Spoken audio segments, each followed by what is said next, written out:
ধরার সাথে সাথে মাটন ছিঁড়ে যাচ্ছে, কতটা সফট এন্ড জুসি ছিল। খেপসা কিন্তু এখন আমাদের পছন্দের খাবারের তালিকায় রয়েছে। খান রোমানশিয়ার নতুন শাখার উদ্বোধনে গিয়েছিলাম সেদিন। তাদের রেস্টুরেন্টের ইনডোরের লোকেশনগুলো ছিল জাস্ট অসাধারণ। ক্লাসিক একটা ভাইব ছিল, দেখতে খুবই চমৎকার লাগতেছিল। রেস্টুরেন্টের ইনডোরে ঢুকতেই আপনার চোখে পড়বে এরকম সুন্দর সুন্দর আর্টগুলো। এইটা হচ্ছে তাদের দ্বিতীয় শাখা এবং প্রথম শাখা হচ্ছে আমাদের ব্রাহ্মণবাড়িয়া জেলার কসবা উপজেলাতে। দুয়ার মাহফিল শেষ করে আমরা এখানে কিছু ছবি টবি তুলি এবং আমাদের সাথে ছিল আপনাদের সবার পছন্দের সরল ভাই এবং আরো অনেকেই ছিল কসবার মেহমান। সব পর্ব শেষ করে এখন চলে যাচ্ছি খাবারের পর্বতে। ওনাদের দুইটা খেপসা আমি টেস্ট করি, একটা হচ্ছে মাটন খেপসা আর একটা হচ্ছে চিকেন খেপসা। দুইটা খেপসা ছিল দুই ধরনের এবং দুইটা খেপসার দুইটা রাইসও কিন্তু আলাদা। অনেক জায়গাতেই আমি খেপসা খেয়েছি এবং অনেক জায়গার খেপসার ভিডিও কিন্তু আমি করেছি, বাট তাদের মাটন খেপসাটা টপ নচ।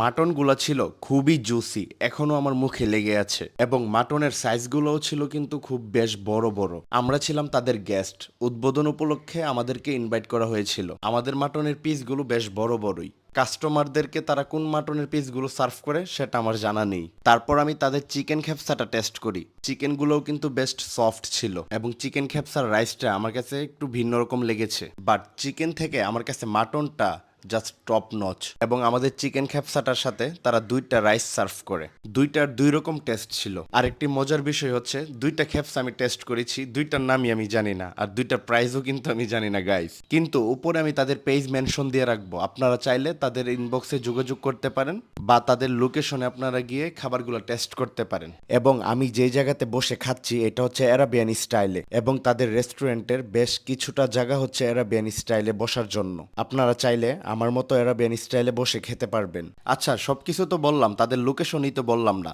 তাদের লোকেশনটা হচ্ছে কাউতুলি ব্রিজ থেকে হাতের বামে আপনারা দেখতে পারবেন খান রোমানশিয়া রেস্টুরেন্টটি, এবং যারা ব্রাহ্মণবাড়িয়া শহর থেকে যাবেন তারা হচ্ছে ব্রিজে ওঠার হাতের ডানে পেয়ে যাবেন তাদের রেস্টুরেন্টটি। তাদের রেস্টুরেন্টে যে শুধু খেপসাই পাওয়া যায় তা কিন্তু না, তাদের রেস্টুরেন্টে আরো অনেকগুলো আইটেমও রয়েছে। দ্বিতীয় ভিডিওতে আপনাদেরকে দেখাবো তাদের রেস্টুরেন্টে খেপসা ছাড়া আরো কি কি আইটেম পাওয়া যাচ্ছে।